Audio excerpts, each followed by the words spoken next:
Dear student, operation research के lecture series में जो कि नॉन लीनियर प्रोग्रामिंग प्रॉब्लम का लेक्चर सीरीज चल रहा था, उसमें मैं constraint optimisation with equality constraints के लिए नेसेसरी एंड सफिशिएंट कंडीशन को बता चुका था। साथ ही साथ उस पर बेस्ड प्रॉब्लम भी लिया था।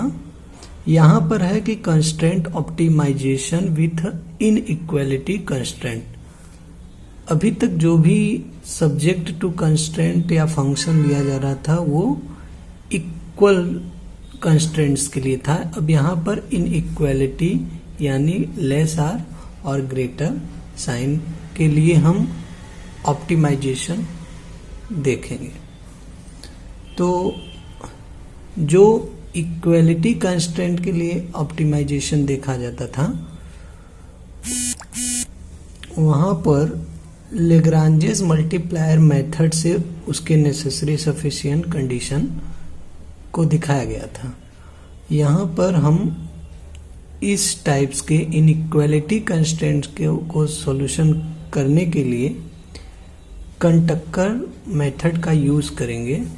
तो आज हम कंटक्कर नेसेसरी कंडीशन को देखेंगे। तो यहाँ से कंसीडर करेंगे, कंसीडर द जनरल NLPP। यहाँ से एक जनरल NLPP को कंसीडर करेंगे जो कि ऑप्टिमाइज Z इक्वल हो जाएगा function f x1 x2 xn के लिए। ये मेरा ऑब्जेक्टिव फंक्शन है जिसमें decision variable x1 to xn है। सब्जेक्ट टू कंस्ट्रेंट हो जाएगा gi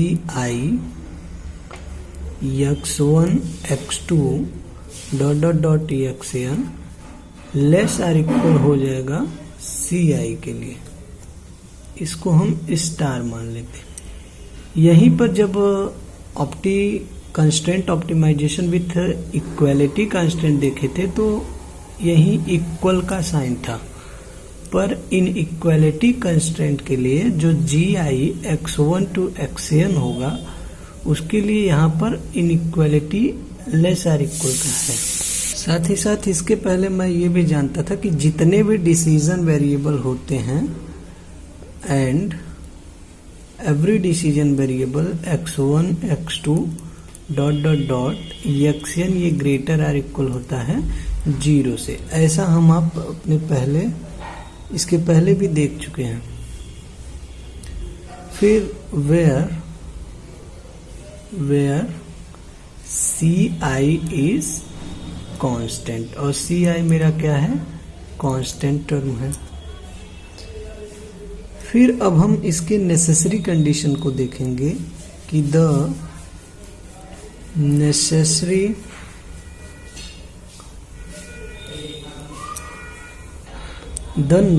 condition for point x to be point of a maximum r।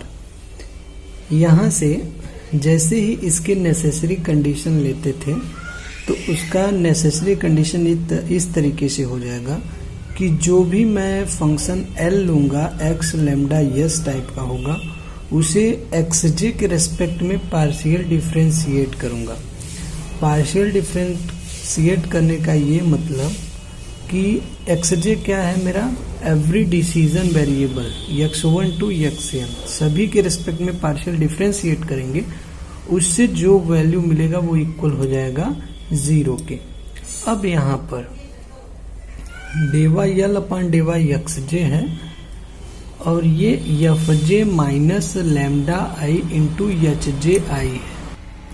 यहाँ पर dy अपॉन dy xj है जो कि इक्वल है 0 के। ये है fj मतलब जो भी मेरा ऑब्जेक्टिव फंक्शन है fj मतलब j इक्वल है 1 to n, मतलब जितने भी डिसीजन वेरिएबल है वो x1 to xn तक है। तो ये fj की वैल्यू है। इस एफ जे में से माइनस करेंगे lambda I into H J I को, तो वो इक्वल हो जाएगा 0 के। ऐसा मेरा फर्स्ट नेसेसरी कंडीशन है कंटक्कर मेथड का। फिर यहाँ से जो फर्स्ट कंडीशन इसे शो करा देंगे, सेकंड कहेगा कि lambda I H power I ये भी इक्वल हो जाएगा 0 के।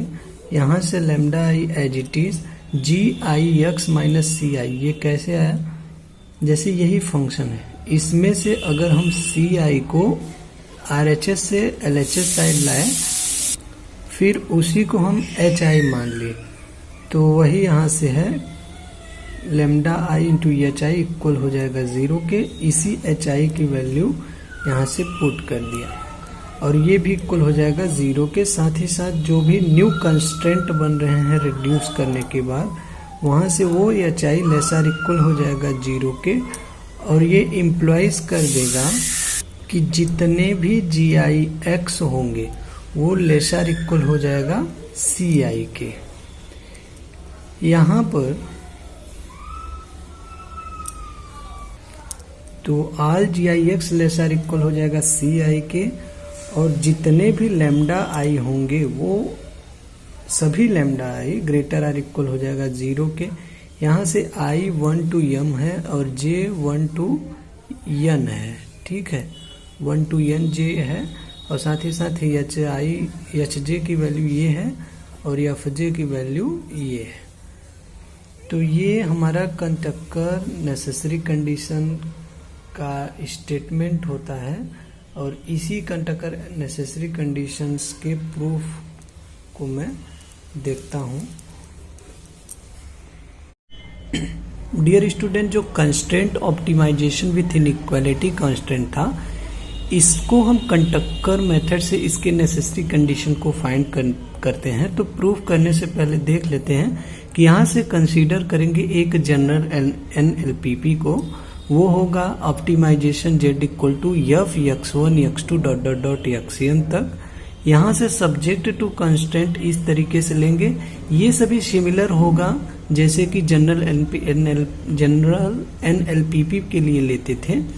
तो बस यहाँ डिफरेंट यही होगा कि जो यहाँ सब्जेक्ट टू कंस्ट्रेंट में ये यहाँ इक्वालिटी साइन था, यहाँ पर क्या रहेगा, इन इक्वालिटी रहेगा। और इसमें जो ऑप्टिमाइजेशन z होगा वो ऑलवेज मैक्सिमम होगा अगर यहाँ पर, क्योंकि ग्रेटर आर इक्वल नहीं होगा। अगर यहाँ पर ग्रेटर आर इक्वल हो जाएगा तो आर्टिफिशियल वेरिएबल वगैरह ये सब ऐड करना पड़ेगा, तो इसलिए यहाँ पर मैक्सिमम के प्रॉब्लम होंगे। बाय द वे, अगर मिनिमम के प्रॉब्लम्स आते हैं तो मिनिमम के प्रॉब्लम्स में से नेगेटिव से मल्टीप्लाई करके इस इनइक्वालिटी अगर ग्रेटर आर इक्वल है तो इसे लेस आर इक्वल में इस इनइक्वालिटी को चेंज कर देंगे, और फिर जो है इसे नेगेटिव से माइनस करके मीन को मैक्स बना के प्रॉब्लम को सॉल्व कर लेते हैं। यहाँ पर जो x1 x2 xn है ये सभी ग्रेटर आर इक्वल 0 हैं, where C I is a constant, और सी आई मेरा क्या होता है, कांस्टेंट टर्म होता है। तो necessary condition of a point x to be point of a maximum r, इसके पहले मैं कैसे लेता था नेसेसरी कंडीशन, पहले लेग्रांज फंक्शन लेता था। वो लेग्रांज फंक्शन होता था, उसमें से f में से माइनस करते थे लेमडा इंटू एच को, ठीक है। तो ठीक इसी प्रकार यहाँ पर नेसेसरी कंडीशन लेंगे और फिर इस लेग्रांजेस मल्टीप्लायर से जो यहाँ बनाते हैं इसको हम ऑल डिसीजन वेरिएबल के रिस्पेक्ट में पार्शियल डिफरेंशिएशन करते थे और वो इक्वल वैल्यू आता था 0 के। वही काम यहाँ पर करेंगे कि नेसेसरी कंडीशन की इसकी फर्स्ट कंडीशन है कंटक्कर की कि D Y L upon D Y X J X lambda S equal to हो जाएगा 0 के। यहाँ F J total objective function है डिसीजन वेरिएबल जे टर्म्स तक, और lambda I into H J I को हम एक्स जे के रेस्पेक्ट में पार्शियली डिफ्रेंशिएट करेंगे और वो वैल्यू ओवरऑल इक्वल आ जाएगा 0 के। ये फर्स्ट नेसेसरी कंडीशन कहती है। सेकेंड नेसेसरी कंडीशन में से क्या होता था कि जो भी जी आई लेस आर इक्वल सी आई है तो यहाँ से होगा क्या, इस सी आई को इधर ले आएंगे तो G I minus C I less or equal हो जाएगा 0 के।